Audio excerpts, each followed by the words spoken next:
Olive వ్లాగ్స్‌కి స్వాగతం. ఈరోజు మన ఫ్యామిలీ మెంబర్స్‌తో నేను షేర్ చేసుకోబోయే రెసిపీ వచ్చేసి ఇడ్లీకి, దోసకి, ఊతప్పానికి, గుంత పొంగనాలకి ఒకటే బ్యాటర్. బట్ ఇక్కడ నేనైతే రెండే చేసి చూపిస్తున్నాను. ఇంకెందుకు ఆలస్యం? ఎలా చేశానో చూసేయండి. చకచకా చేసేయండి. ముందుగా ఒక బౌల్ తీసుకొని అందులోని ఒక గ్లాసు పొట్టు తీసేసిన మినప గుళ్ళుని ఒక గ్లాస్ అయితే తీసుకున్నాను. ఇప్పుడు దీన్ని పక్కన పెట్టేసుకుందాం. ఇప్పుడు వేరొక బౌల్ తీసుకొని అందులోని 2 గ్లాసుల రేషన్ బియ్యం అయితే వేసేసుకుంటున్నా. అందులోని అర స్పూను మెంతులు వేసేసి పక్కన పెట్టేసుకున్నా. ఇప్పుడు వేరొక బౌల్ తీసుకొని అందులోని ఒక పావు గ్లాసు అటుకులు అయితే తీసుకొని దీన్ని కూడా పక్కన పెట్టేసుకుందాం.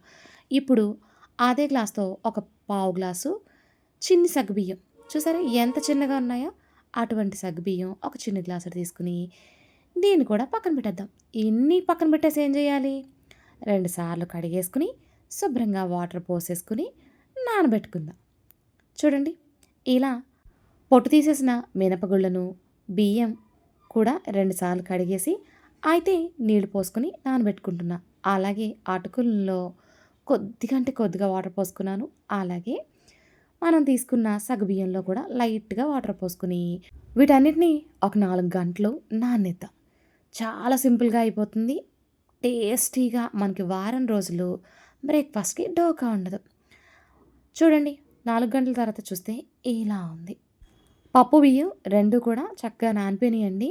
ఇప్పుడు వీటిని మరొకసారి కడిగేసి నీళ్ళైతే తీసేసి అయితే తీసుకుందాం. మీలో ఎవరైనా కొత్తగా వ్యూ చేస్తుంటే లైక్ చేయండి, షేర్ చేయండి, సబ్స్క్రైబ్ చేసుకోండి. పక్కనే ఉన్న బెల్ ఐకాన్ నొక్కండి.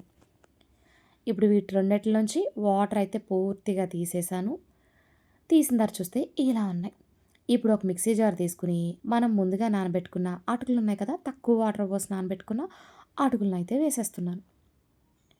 చాలా సింపుల్‌గా అయిపోతుంది. ఒక్క పిండి తయారు చేసి పెట్టుకుంటే నేను ఇక్కడ రెండే చూపిస్తున్నాను గానీ మీరు చాలా అయితే చాలా వేసుకోవచ్చు. అందులోనే చిన్ని సగ్గుబియ్యం కూడా వేసేసుకుంటున్నాను.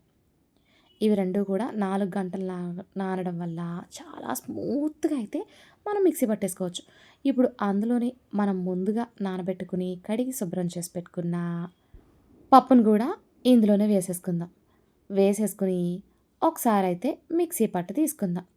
మిక్సీ పట్టి తీసుకున్న తర్వాత చూస్తే ఇలా ఉంది.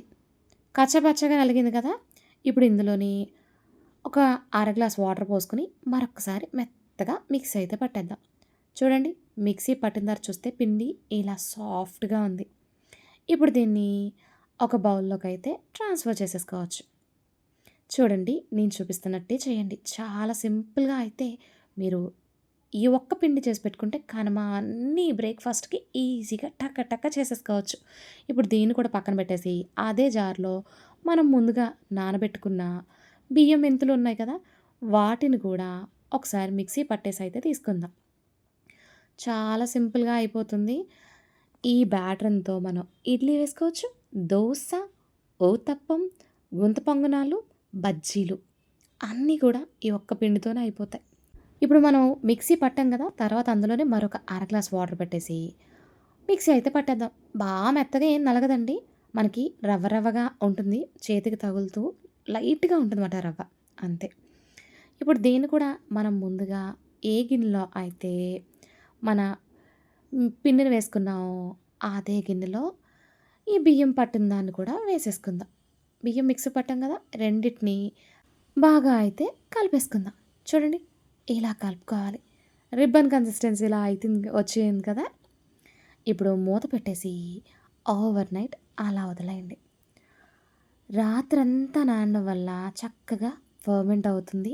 మనం ఏం చేసుకున్నా కూడా చక్కగా అయితే వచ్చేస్తూ ఉంటాయి. ఓవర్ నైట్ నానిన తర్వాత ఉదయాన్నే చూస్తే పిండి ఇలా ఉంది. బాగా ఫర్మెంట్ అయింది కదా! ఇప్పుడు చూడండి, భలే ఉంది కదా! ఈ ఒక్క బ్యాటర్‌ను సరిపోతుంది. నాకు వారం రోజులు ఇట్టే వచ్చేస్తుంది. మీ ఇంట్లో ఫ్యామిలీ మెంబర్స్ బట్టి మీరు పిండయితే డబుల్ కానీ, ట్రిపుల్ కానీ చేసుకోండి. ఇప్పుడు దీన్ని బాగా కలిపేసి మనం ఏది కావాలో అది చేసుకోవచ్చు. నాకు ఇంత పిండి అయితే అవసరం లేదు. మీకు చూపించడానికి మాత్రమే చేస్తున్నాను. అందులోంచి కొద్దిగా పిండయితే తీసుకున్నాను. ఇప్పుడు నేను ఇడ్లీ వేద్దాం అనుకుంటున్నాను మీకోసం మరి. ఇప్పుడు పిండి తీసుకున్నాం కదా! అందులోని రుచికి సరిపడగా ఉప్పు వేసేసి మరొకసారి కలుపుకుందాం. చూడండి రిబ్బన్ కన్సిస్టెన్సీలోనే ఉంటుంది పిండి అయితేని. ఇప్పుడు ఇలా కలిపేసుకున్న పిండిని పక్కన పెట్టేసి మనం ఇడ్లీ వేసుకోవడానికి పిండయితే రెడీ అయిపోయింది. ఇప్పుడు దీన్ని పక్కన పెట్టేసుకొని ఇడ్లీ వేసుకుంటాం కదా! ఇడ్లీ రేకులంటారు. ఇడ్లీ బౌల్స్ అనుకోండి ఏదైనా దానికి ఆ రేకులకి కొద్దిగా ఆయిల్ అప్లై చేశా. ఇలా చేయడం వల్ల ఇడ్లీ ఈజీగా వచ్చేస్తాయి. ఇప్పుడు మనం కలిపిన పిండిని ఇడ్లీల కింద అయితే అందులో వేసేసుకుందాం. చాలా చాలా తక్కువ టైంలోనే అయిపోతాయి ఇడ్లీ అయితే. నేను మీకోసం చేసి చూపిస్తున్నాను. అందుకే తక్కువ ఇడ్లీ వేసుకుంటున్నా. చూడండి ఇలా ఇడ్లీ వేసేసిన తర్వాత దీన్ని తీసుకువెళ్ళి ఇడ్లీ పాత్రలో అయితే పెట్టేద్దాం. అడుగున వాటర్ పోయడం అయితే మర్చిపోవద్దు. నేను వాటర్ పోసేసాను ఇప్పుడైతే. కానీ ఒకసారి వాటర్ పోయకుండా ఇడ్లీ పెట్టేసా ఏదో ధ్యాసలో. అప్పుడు అడుగున మాడిపోయిందండి. అలా కాకుండా ఉండాలంటే లాస్ట్‌లో వాటర్ పోసేసుకొని, ఇప్పుడు స్టవ్ వెలిగించుకొని, మన ఇడ్లీ పాత్రను దానిపైన పెట్టేసి, ఒక 10 నిమిషాలు లో టు మీడియం ఫ్లేమ్ మీద ఉడకనిద్దాం. ఉడికిందా లేదా అని చెప్పేసి చేతిని తడి చేసుకొని అయితే చూస్తున్నాను. చక్కగా ఇడ్లీ అయితే కుక్ అయిపోయినాయి. ఇప్పుడు స్టవ్ ఆఫ్ చేసేసి పక్కకు దించేసుకుందాం. ఇడ్లీలైతే వేడి వేడిగా సర్వ్ చేసుకుంటే భలే ఉంటుంది.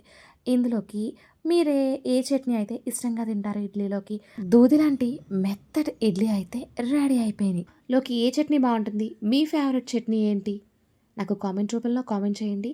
నేనిక్కడైతే నా ఎవర్ గ్రీన్ ఫేవరెట్ అల్లం చట్నీ, దాంతో పాటుగా పల్లి చట్నీ ఈ రెండిటిని చేశాను. బట్ మీకైతే చూపించట్లేదు. ఓన్లీ ఇడ్లీ మాత్రమే చూపిస్తున్నా. చూసారా? సాఫ్ట్‌గా దూదిల్లాంటి ఇడ్లీ అయితే మనకొచ్చేసినాయి. ఎంత బావున్నాయో ఇడ్లీ అయితే. ఇప్పుడు అదే పిండిలోంచి మరి కొద్దిగా పిండిని ఒక బౌల్‌లో అయితే వేసుకుంటున్నాను. అందులోనే రుచికి సరిపడగా ఉప్పు, కొద్దిగా వాటర్. మీకు అర్థమయ్యే ఉంటుంది కదా! ఇప్పుడు నేను కరకరలాడే క్రిస్పీ దోస అయితే చేస్తున్నాను. దానికోసం కొంచెం వాటర్ పోసుకున్నాం కదా! బాగా మిక్స్ చేసేసుకుందాం. ఇది ఇంకొంచెం పల్చగా ఉండాలి. ఇప్పుడు దీన్ని పక్కన పెట్టేసుకొని, స్టవ్ వెలిగించుకొని, పాన్ పెట్టేసి, పాన్‌ని బాగా వేడెక్కనివ్వండి. బాగా వేడయిన తర్వాత, మనం ముందుగా తయారు చేసి పెట్టుకున్న దోసల బ్యాటర్‌నయితే వేసేసి, ఈవెన్‌గా అయితే స్ప్రెడ్ చేసేద్దాం. దోస ఎలా వేసుకుంటారో అందరికీ తెలుసనే అనుకుంటున్నాను. సర్కిల్ షేప్‌లో ఇదే బ్యాటర్‌తో మీరు గుంత పొంగనాలు లేదా ఊతప్పం గూడా వేసుకోవచ్చు. నేనైతే వేయట్లేదు ఇప్పుడు. మీకు 2 రకాలు చూపిస్తున్నాను. కాదు మాకు మిగిలిన 2 కూడా ఎలా చేసుకోవాలో తెలీదంటే గనక నాకు కామెంట్ రూపంలో కామెంట్ చేయండి. వాటిని కూడా ఎలా చేసుకోవాలో చూపిచ్చేస్తా మరి. దోస పైన లైట్‌గా ఆయిల్ వేసి బాగా కాలిన తర్వాత ఫ్లిప్ చేశా. చూడండి ఇలా ఉంది. 2 వైపులా కాలాల్సిన పని లేదు. బట్ నాకు అలా కరకరలాడుతుంటే భలే ఇష్టం. 2 వైపులా బాగా కాలిన తర్వాత వేడి వేడిగా సర్వ్ చేసుకోవడమే. మీకు నచ్చని చట్నీతో. మరి ఆ చట్నీలేంటో నాకు కామెంట్ రూపంలో కామెంట్ చేయండి. కరకరలాడే క్రిస్పీ దోస అయితే రెడీ అయిపోయింది. మీ అందరికీ ఈ వీడియో నచ్చిందని నేను అనుకుంటున్నాను. Thank you for